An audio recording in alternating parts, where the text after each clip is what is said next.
out there, she would be. Shortly before the show, Clark released this statement through the Fever's social media account saying that she's so excited for Indiana to host WNBA All-Star this weekend, and that she says she knows that this is going to be the best All-Star yet. But she does go on to say how incredibly sad and, quote, disappointed she will not be able to participate, adding, quote, "I have to rest my body. I'll still be at Gainbridge Fieldhouse for all of the action. I'm looking forward to helping Sandy coach our team." Adam Silver just watched the WNBA's biggest moneymaker announce she's sitting out the All-Star game due to another injury, and the timing couldn't be worse.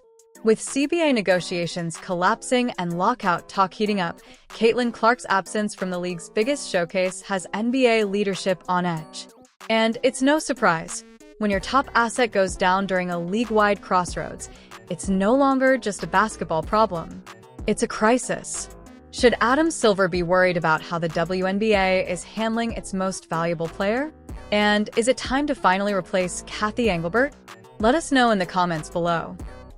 We do start our show, though, with unfortunate news out of the WNBA. Caitlin Clark announced today that she will miss both the three-point contest and the WNBA All-Star Game this upcoming weekend in Indiana after re-aggravating a groin injury in that final minute of Tuesday's win over the Connecticut Sun. Clark had missed 4 games and the Commissioner's Cup final with that groin injury earlier this month, and now will be out for this weekend's festivities, which really stinks for fans, but you know that if there was any way that she could be out. Let's unpack why this situation is a nightmare for the league.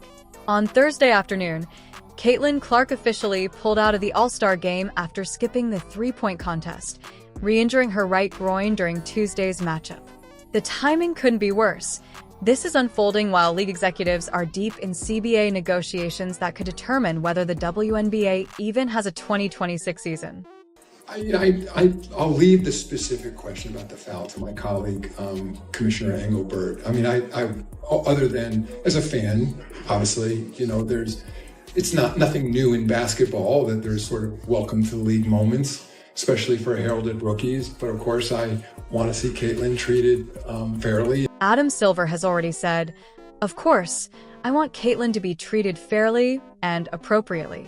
So when she misses the league's biggest event due to what many believe is poor injury management, it's more than concern. It's a red flag. Since the NBA financially supports the WNBA, this isn't just a PR issue for Commissioner Cathy Engelbert. It's a warning from the top. Clark's injury couldn't have come at a worse time, and accountability is overdue. Look, JC Sheldon knees CC in the groin. It was just a weird... It is not looking good for Caitlin Clark. This was by far the worst ref game. It looked like they wanted Caitlin Clark to be hurt, or they wanted something bad to happen. Commissioner Cathy Engelbert has failed to protect the league's most marketable player. Veteran columnist Christine Brennan has openly called her out for dodging questions about Clark and redirecting attention to others like Angel Reese, even when Clark is the clear topic. That's not leadership. It's spin, and fans see right through it. In terms of the comments, in terms of the way the commissioner, Cathy Engelbert, who I've known and I like, the way she has trouble talking about Caitlin Clark, or if she's asked about Caitlin, then she will say, well, Caitlin and Angel. Well, she wasn't asked about Angel. You know, she was asked about Caitlin. This incredible inability to deal with the facts and to state the obvious. It is astounding to me how Cathy Engelbert doesn't come out after the Marina Mabry hit and say, that's unacceptable, the refs got it wrong. Okay, should have been kicked out then, you weren't. This is the person meant to push the league forward, yet she can't even mention Clark's name without pivoting. It's not just a PR failure, it's a leadership vacuum. The numbers prove it. Since Clark went down, national WNBA viewership has dropped from 1.8 million to just 847,000 per Fever game, a 53% collapse. Millions of dollars are vanishing, and Engelbert acts as if everything's fine. How did we get here? It starts with officiating. Kinesiology expert Dr. Lucas Seifer reports 141 injuries across 179 active players in just a 44-game season, an absurd rate that should have triggered immediate action. Yet Engelbert's response has been sluggish and dismissive.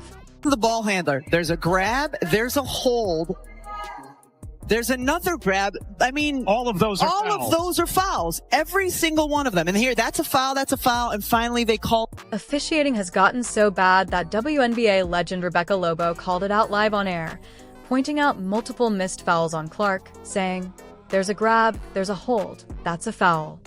When Hall of Famers have to publicly call out officials mid-game, it's not a small issue. It's a credibility crisis. Even Indiana Fever coach Stephanie White has repeatedly blasted the officiating. I thought she got fouled. I think it's pretty egregious what's been happening to us the last few games. A minus 31 free throw discrepancy. And I might be able to understand it if we were just chucking threes, but we're not. We're attacking the rim. And the disrespect right now for our team has been pretty unbelievable. So it's disappointing. That's not emotion. It's a coach calling out a systemic failure. After Clark took repeated hits in a game against the Connecticut Sun, White gave a fiery press conference, saying officials had lost control and that everyone's improving except the officials. Who is played 9 years in Indiana and now on the staff. And that's a live shot now of Caitlin Clark. She went further, revealing a deeper truth. Every year at our fall and spring meetings, we talk about this, and nothing changes. The game is fast now. Things are happening quickly. Everybody's getting better, except the officials. So we got to find a way to remedy it. I mean, you've heard every coach talk about it, so I don't know what the answer is. In other words, this isn't new. It's a long-ignored issue under Engelbert's leadership. As the league grows in popularity, officiating has only worsened. That's unacceptable. Clark's groin injury, which sidelined her for All-Star Weekend, is a direct result of these failures: missed calls, unchecked physicality, and no accountability. When Marina Mabry shoved Clark to the floor after a dead ball, officials called only a technical. The flagrant upgrade came only after public outrage.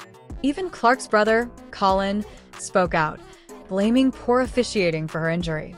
Engelbert's response? Dismissive. When pressed, she said, "No winning team ever complains about officiating." That's not leadership, it's arrogance. Yeah, and the one thing as a very long-term sports fan I know is that officiating and refereeing is always at the top of a fan's list, of the media's list. Obviously, we work hard on training. We work hard on consistency. Obviously, not every, they're humans. Looking at technology, basketball is a little more complex than tennis, for instance, around technology of officiating. So we're looking at a variety of different dimensions. The fallout from Engelbert's mismanagement is massive. In 2024, 23 WNBA games topped 1 million viewers, and Clark played in all but 3. She's the league's ratings engine, yet Engelbert has failed to protect her. ESPN's ratings jumped 170%, ION's 133%, all driven by Clark's star power. Now, her injuries threaten hundreds of millions in future revenue.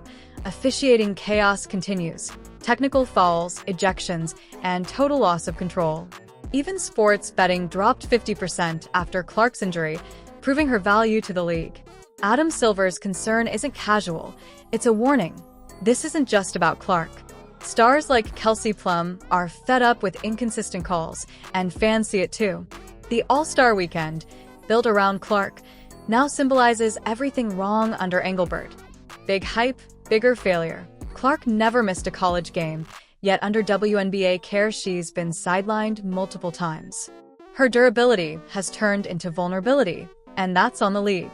She's not just a player, she's the foundation of the WNBA's billion-dollar future. Unless leadership protects her, that future is in jeopardy. Do you think Adam Silver is right to be worried? Should Kathy Engelbert finally be fired?